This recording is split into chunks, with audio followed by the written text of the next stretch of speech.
How's it going, everybody? Welcome back to Elvis Junction Reviews. Today we're looking at another Athearn product. We're looking at an Athearn Ready to Roll Denver and Rio Grande SD40T-2. This is number 5344. It's in the Rio Grande billboard scheme and it has economy and LED lighting.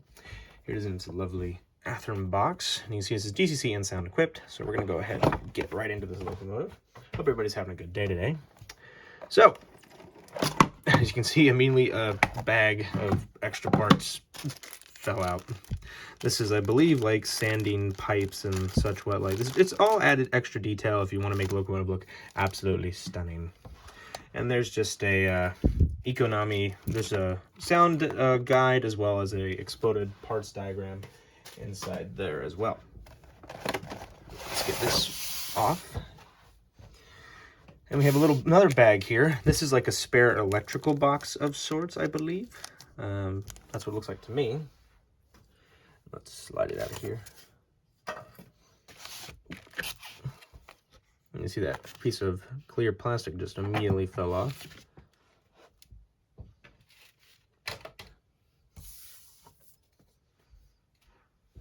Let's get these pieces of foam out of here.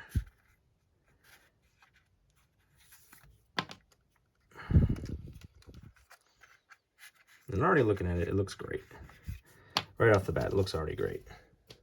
All right, with the unboxing done, let's get into some history. And now, onto some history. Now, I've already covered the history of the SD40T-2 twice. And three times, actually. I don't think I need to repeat it again, but I will give you a few basic pointers. The SD40T-2 was designed to combat the overheating issues that the Rio Grande and the SP, Southern Pacific, were experiencing in their long snow sheds and tunnels over the Colorado Rockies and the Sierra Nevada mountain range, as well as the Tehachapi Mountains as well. So the SP and EMD, as well as Rio Grande, worked together to create the SD40T-2, where the air vents that suck in all the clean air, they were put at the bottom of the locomotive as opposed to the top, so that they could function more efficiently. Now, our locomotive here, Denver and Rio Grande Western 5344, was built in October of 1974. It retained this number until the SP-UP merger, when it became UP 2883 and was painted in the UP yellow scheme. I can only assume that it's been scrapped since. So, with history out of the way, let's get into some details, starting with the front. Alrighty, so we're looking at the front of the locomotive, and we're going to start at the top and work our way down to the bottom, as we always do. Starting at the top here, we have our air horn. Now, I don't know what kind of horn it is, but I'm sure somebody will tell me once they've heard it during the sound demo. Right below that, we have our main forward headlight, which operates when the locomotive has forward direction and power is applied to the track. We have our number boards here and here. They both say 5344, and unfortunately, they do not light up. If this was a Genesis 2.0, then it's very highly possible that they would. We have our windows here, here, here, and there, and they're separately applied windshield wipers there, this together one, and then the one right there. There is the door that leads to the cab. We have a grab iron right here, as well as the sand filler hatch on just above the gyro light, and that is a gyro light, and it does flash when the locomotive has a forward motion. You can see the class lights that are slightly painted funky, so that might have been an error at the factory, but I could be completely wrong. There is two grab irons here as well as here, and the billboard lettering of Rio Grande, which would eventually become the SP's speed lettering inspiration. We have the walkway light right here, as well as two boxes or compartments here and here. Our handrails, which they have their white grabs for the stairs. The incredible orange color of the front of the locomotive is something just very unique to the Rio Grande. You can see the cup bar that goes the width here. There's the knuckle, and actually we can focus on the knuckle here. There we go, that's a lot better. Some MU hoses here as well as here. Unfortunately, there's no air brake hose, which is rather surprising, and there is our snowplow. All right, let's look at some rear detail. All right, so we're looking at the rear of the locomotive, and do pardon the angle of the locomotive. Unfortunately, this table is not flat anymore. It is heavily warped after 50 odd years. Anyway, starting at the top here, you can see the grab iron that we'll be able to see in much better detail when we look at the roof of the locomotive. We have our number 5344 just above the rear headlight, which operates when the locomotive is reversing. We have some grab irons that lead from the top of the locomotive down to the walkway here. Here are our class lights, which look a little better than the forward ones. And you can see the pointed arrows of the Rio Grande. They really liked their safety, and that definitely would have caught your eye if you saw this reversing towards you. We have our full width rear anti-climber of the locomotive here. There is our rear coupler cup bar, the knuckle, and our MU hoses here, and then a little bit to keep them from falling out. I'm still not sure why the air brake hose was not attached to the locomotive. Which, you know what? It might have been in this bag of parts here, which is a high probability that that's what these two little holes here and here are for. But I will not know until I actually open that bag up. All right, let's look at some side detail. Looking at the conductor side of the locomotive here, we have our forward steps that lead up to the forward walkway. We have a big black F to indicate this is the front of the locomotive. We have our handbrake. You can just see it behind this stand, this walkway stand here. We have our number 5344 and an electrical box here. There is the builder's plate, and you can make out the GM logo. You can see the cab windows are sliding in and out of existence, which I do not personally like. I wish that Athearn would leave the windows shut. That's what I just personally prefer. You can see the sunshade right here, which I have bent both sunshades down because this locomotive will not be leading any consists because, well, that's the way I just chose it. You can see the bell right here, and here is the truck detail. It's not a lot of detail, but it's pretty basic, but it still looks nice. Now, I believe the Rio Grande had a slightly smaller fuel tank than, say, the SD40T-2 of the SP, but I could be completely wrong. We have an electrical box right here. Here is the blower, and there is the lovely Rio Grande billboard lettering. And as I said earlier, this would be the inspiration of the SP's speed lettering scheme in the early 90s. You can see the dynamic brake section here. And there's an air tank reservoir right here, the fuel tank. And as we move the locomotive along, we will see one major difference that determines this locomotive from an SD45T-2. But really quickly, here is the number 5344 and this plaque here, which I believe is a safety plaque of some sort. I would need a magnifying glass to read that, but unfortunately I don't have one. Now, up here on the radiator section, you can see these two hatches here and here. Those are for the radiator fans.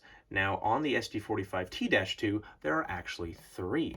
That's how, let's say if you had them coupled up back to back, and you had a Rio Grande unit like this, and then there was an SD45T right here, that's how you would be able to determine, just based off of the radiator section alone, which is which. Remember, SD40T-2, 2 fans. 45T-2, 3 fan hatches, which is very interesting indeed. And you can see that it has the walkway ladder as opposed to the steps here because of the full width anti-climber on the rear. Moving the locomotive, switching around actually to the engineer side, it's almost the same. The only difference is being that there's this door here to access the electrical compartment behind the cab. There's this little nub, which I'm not sure what it is, but I'm sure somebody will tell me. And then the other difference is that there is a window right here because this is where you would start the engine up. You open up these hatches here and you'll be able to turn on the prime mover and get your power. As you can actually see, it says engine water fill something, and then engine start switch inside, as well as the word fire extinguisher. All right, so let's look at some roof detail. Looking at the roof of the locomotive, you can see the horn much better now here, as well as a Sinclair antenna. I just noticed it, but there is a grab iron. Focus on the locomotive, not my stick here. There is a grab iron right here on the side. Here's our dust bin collector.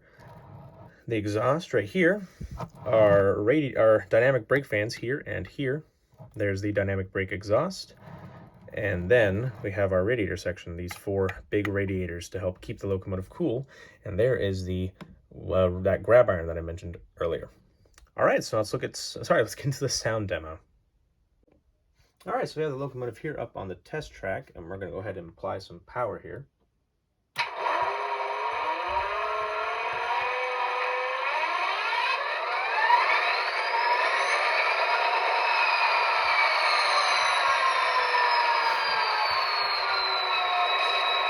So you just heard the startup sequence. Let's go over some basic functions here. F0 is the main headlight. There you go, you can see it is on. F1 is the bell.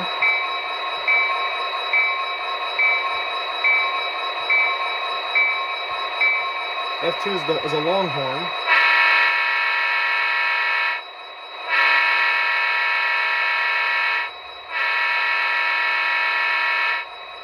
F3 is a short horn.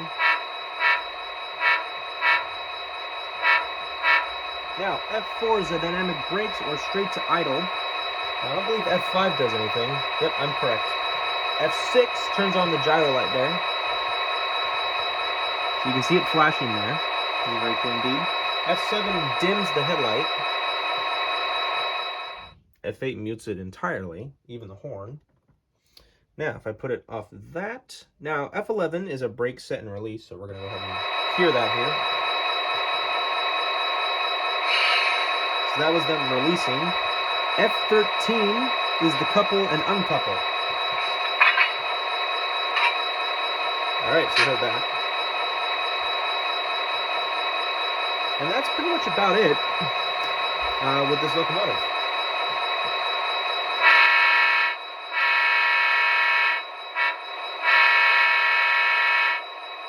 Pretty cool indeed. All right, so we're going to turn off the gyro light. Do that, because why not? Hit F0. And now let's get into my final thoughts. So overall, I think this is a very good looking locomotive. And in fact, I would argue that the Rio Grande tunnel motor looks a lot better than an SP tunnel motor. I don't know why, but just that orange and the black just really makes this locomotive stand out amongst the crowd. And it just looks really fantastic. Anyway, so I bought mine at my local hobby shop, the Train Shop in Santa Clara, California. I highly recommend you check them out. Friendly staff, great products. Overall, very nice place to go.